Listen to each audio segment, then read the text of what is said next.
Buku ini terbit pertama kali pada tahun 1781. Bayangkan, sudah berapa abad sekarang kita rajin menerbitkan buku.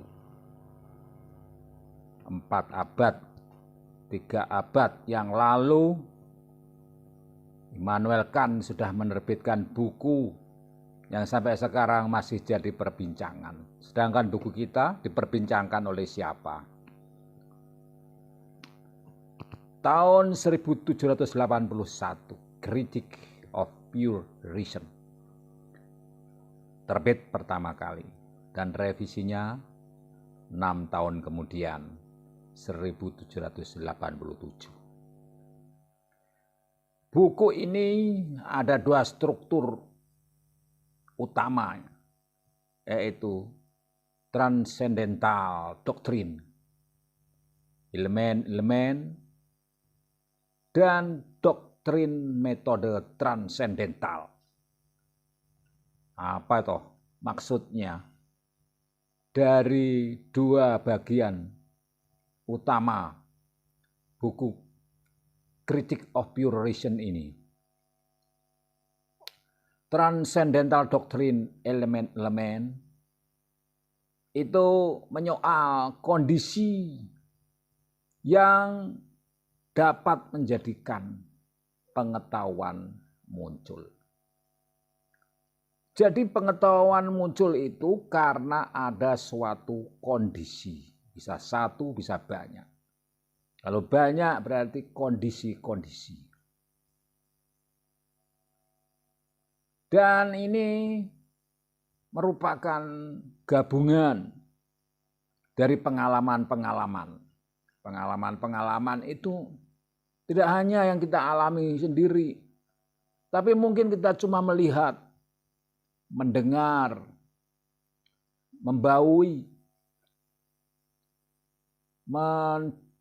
meraba. Itu sudah pengalaman.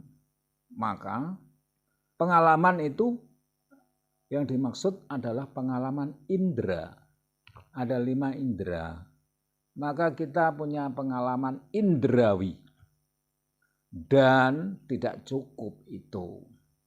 Bukan hanya pengalaman indrawi, tetapi juga kemampuan-kemampuan berpikir. Menghasilkan pikiran, kemampuan-kemampuan pikiran digabungkan dengan pengalaman indrawi, itu dapat memungkinkan terjadinya pengetahuan.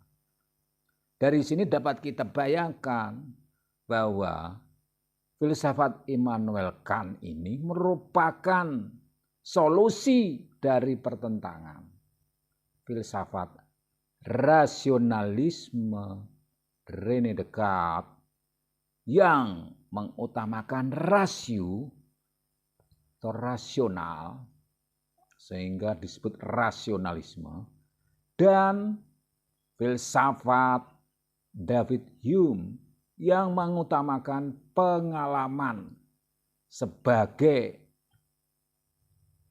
penyebab pengetahuan. Jadi Immanuel Kant menggabungkan keduanya. Maka ini disebut sebagai transcendental doctrine, elemen-elemen. Nah, bagian yang kedua dari sini ada selain elemen-elemen, yaitu estetika transendental. Jadi doktrin transendental itu ada yang disebut elemen-elemen dari pengetahuan tadi.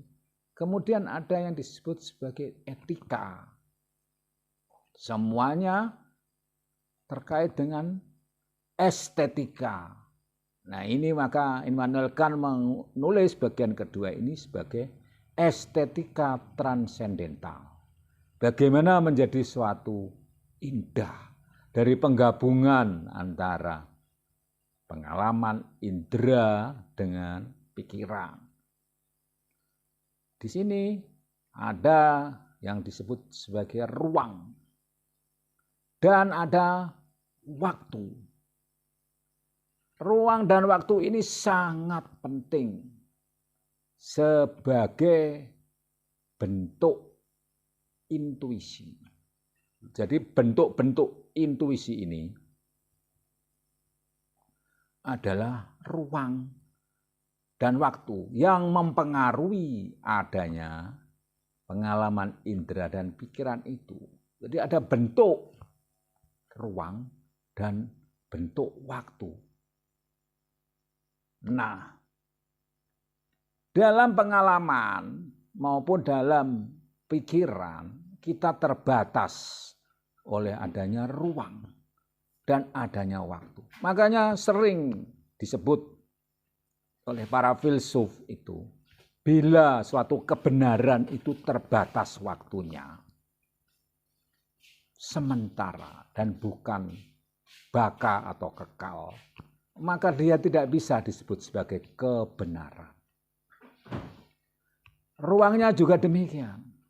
Bila kebenaran hanya berlaku pada suatu tempat, tetapi tidak dijumpai pada tempat yang lain, maka itu tidak bisa disebut sebagai suatu kebenaran.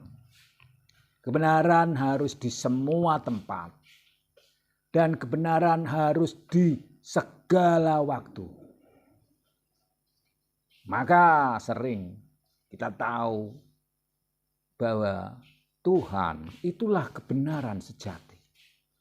Karena Tuhan itu mengatasi ruang dan mengatasi waktu. Sehingga dalam iman Kristen itu ada yang namanya Tuhan itu adalah Alfa dan Omega. Yang awal dan yang akhir, tidak terbatas waktu. Dan Tuhan dapat hadir di mana-mana. Tidak terbatas ruangnya.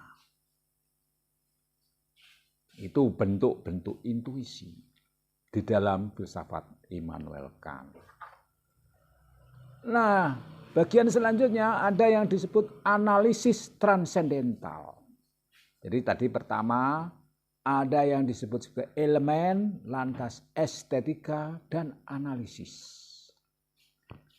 Analisis ini meneliti peran kategori-kategori. Jadi ada pembagian-pembagian sifat.